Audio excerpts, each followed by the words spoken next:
The envelopes were crisp and white, lined up on the coffee table like soldiers awaiting orders. My mother stood in front of her living room full of family, beaming with the particular pride that comes from public generosity. Thanksgiving dinner had been cleared away, dessert finished, and now came the moment she'd been building toward all evening. She'd mentioned several times during dinner that she had something special planned, glancing meaningfully at the grandchildren. "I have something special for my grandchildren," she announced now, positioning herself near the coffee table for maximum visibility. $500 for each of you, to help with Christmas shopping, college funds, or whatever you need. I believe in investing in family. My son Marcus sat on the ottoman near the fireplace, one leg crossed over the other. He was 17, tall and quiet, wearing the navy button-down shirt he'd ironed himself that morning before we drove an hour to get here. Around him, his 6 cousins perked up with immediate interest, phones forgotten, attention suddenly laser-focused. My mother picked up the first envelope, holding it up like a prize. "Brittany, come here, sweetheart." My sister Susan's daughter, 15 years old, with her mother's blonde hair, bounced over with appropriate enthusiasm. $500 in cash, 20s and 50s, visible as my mother fanned them out for effect.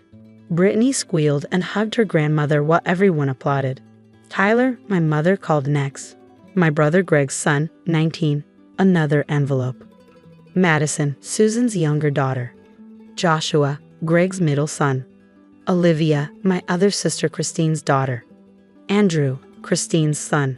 6 envelopes, 6 grandchildren, all accounted for, except Marcus sat there still waiting. "Grandma?" Olivia asked. "What about Marcus?" My mother's smile didn't waver. "This is for my actual grandchildren. Marcus has a different situation." The room went quiet in that awful way where everyone knows something terrible is happening but no one wants to acknowledge it. "Mom," I started. "Jennifer, please. I'm helping my family.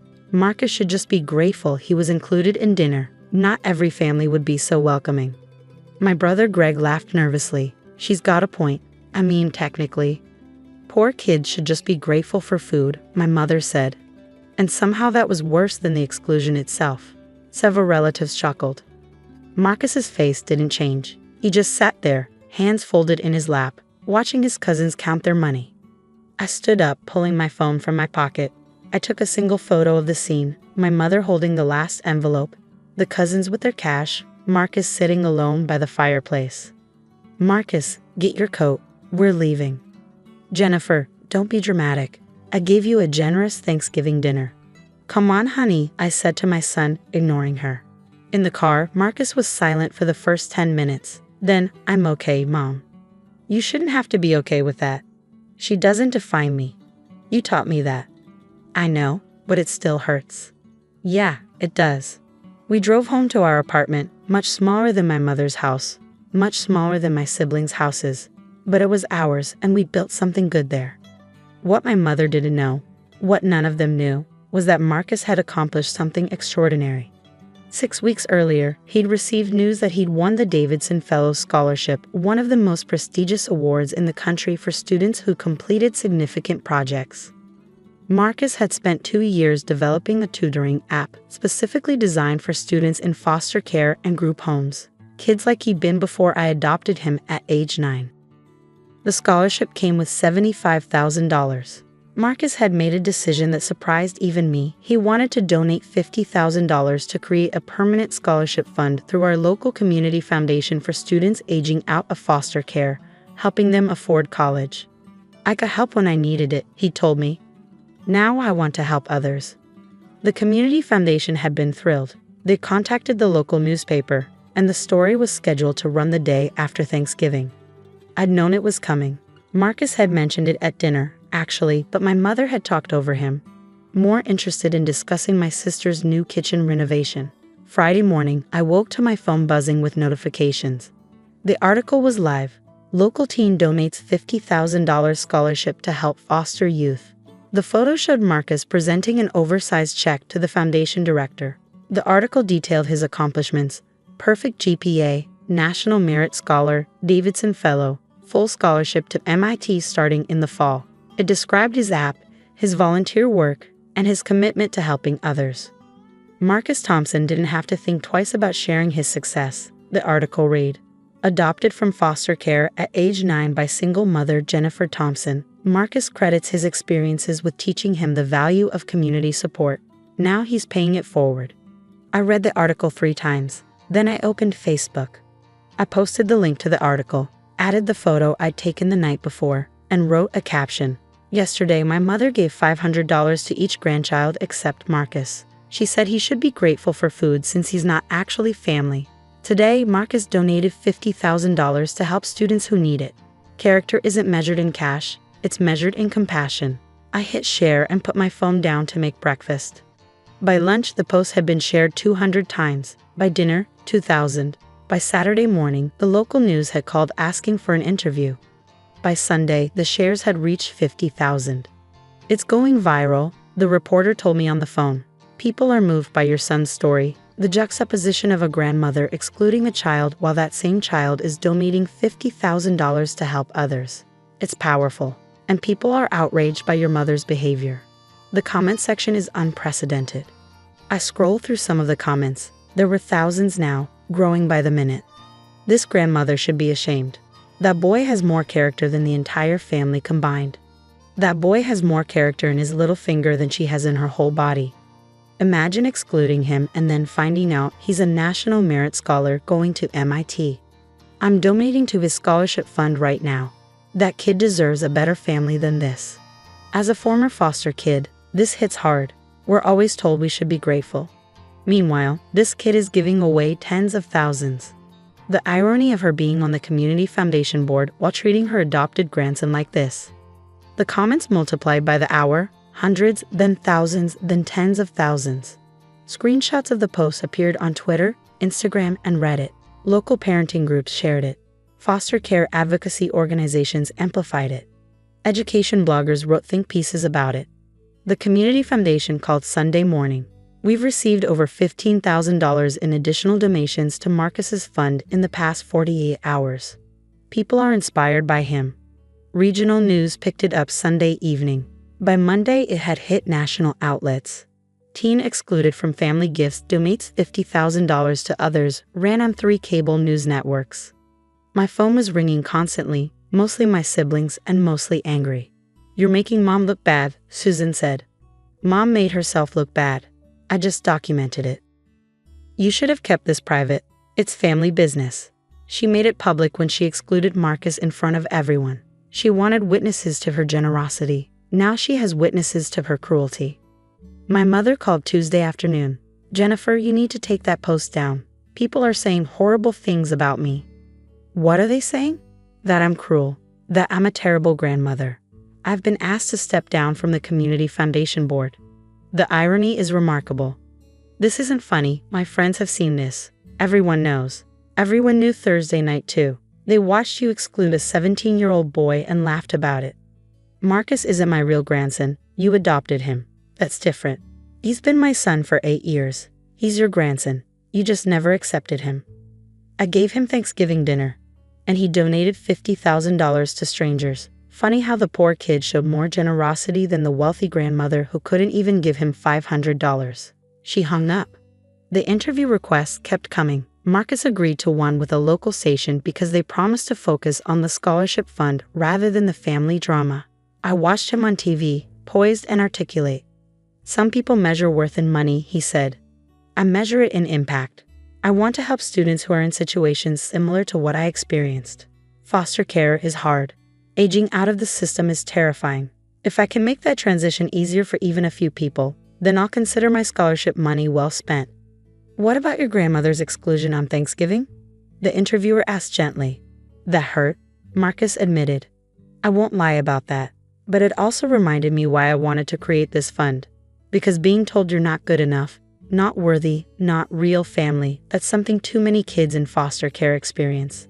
If my story helps people understand that kind of rejection and do better, then maybe something good came from it. The interviewer's eyes were shining. You're a remarkable young man. I'm just trying to be better than the worst moments I've experienced. The clip went viral too. 50,000 shares, then 100,000. Comments poured in from foster parents, former foster kids, teachers, and social workers. Marcus became a symbol of resilience and character. My mother became a symbol of something else entirely. Her country club friends distanced themselves. Her church group was uncomfortable around her. The community foundation, where she'd served on the board for 15 years, asked for her resignation. It's hypocritical, they told her, to serve on a board supporting disadvantaged youth while publicly excluding and demeaning your adopted grandson. She lost her position, lost friendships, couldn't go to the grocery store without people recognizing her as that grandmother from the viral post. 6 weeks after Thanksgiving, she showed up at our apartment with a check. $5,000, she said, holding it out to Marcus. What I should have given you. With interest. Marcus looked at the check, looked at her. I don't want your money. Don't be foolish. $5,000 is significant. I donated $50,000 to help people I've never met. Why would I accept $5,000 from someone who called me not real family? Marcus, I'm trying to make this right. You're trying to make yourself feel better. That's different. He handed the check back. I don't need your money. I never did. What I needed was to be treated like I mattered, like I was part of the family. You couldn't give me that, so your money doesn't mean anything. My mother's hand shook as she took the check back. I raised you, Jennifer. This is how you taught him to speak to his grandmother? I taught him to know his worth, something you tried very hard to convince him he didn't have. She left. We didn't hear from her for months. Christmas came and went. We volunteered at a homeless shelter serving food. The local news covered that too, because Marcus had become someone they followed. More donations came in for the scholarship fund. By spring, the fund had grown to $65,000. The community foundation announced they'd be able to help 20 students with grants ranging from $2,000 to $5,000 each. Marcus's name was on the fund. Not Thompson Scholarship, though that was my last name. He named it the Second Chances Scholarship Fund. Because everyone deserves a second chance, he explained. Even people who got excluded from families. Even people who thought they didn't matter. He graduated high school in May, valedictorian, full scholarship to MIT. The local paper ran another feature. My mother showed up at graduation, uninvited. She sat in the back, cried when Marcus gave his speech, and tried to approach him at the reception afterward. I'm so proud of you, she said. Marcus was polite but distant. Thank you. All your success, your scholarship, MIT, it's wonderful. Yes, it is. I always knew you were special. Marcus looked at her for a long moment. No, you didn't. You told me I should be grateful for food. That I wasn't real family. That poor kids like me didn't deserve the same gifts as your actual grandchildren. I was wrong. I see that now. You see it now because everyone else sees it. Because your friends saw the article. Because you lost your board position. You don't see it because you actually understand what you did wrong. That's not fair. Neither is giving 6 kids $500 while the 7th kid watches. Neither is laughing about poor kids being grateful for food. Neither is 8 years of making me feel like I didn't belong. He walked away. She stood there, holding her program, crying. We drove home together, Marcus and I. He was quiet, processing. Did I handle that okay? He finally asked. You handled it perfectly. You were honest and kind. You set boundaries. That's all you can do. I don't hate her. I know. But I don't need her validation anymore. I spent years wanting her to see me, really see me. Now I realize that's not my problem to fix. I know who I am. The community knows who I am. That's enough. That's more than enough. In August, we moved Marcus to MIT, helped him set up his dorm room, met his roommate, toured the campus. My mother wasn't there. She'd sent a card and a check. Marcus donated the check to his scholarship fund. The Second Chances Scholarship Fund helped its first recipient that fall, a girl aging out of foster care, starting at community college. She sent Marcus a thank you note. Because of you, I can afford textbooks and still eat. You saved me.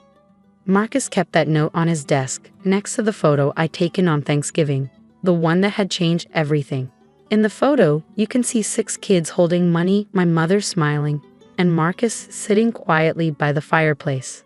He said he kept it to remember where he came from, to remember that worth isn't given by others, it's built by yourself. My mother's $500 bought my nieces and nephews some presents that year. Marcus's $50,000 changed 20 lives. In the end, that was the only math that mattered.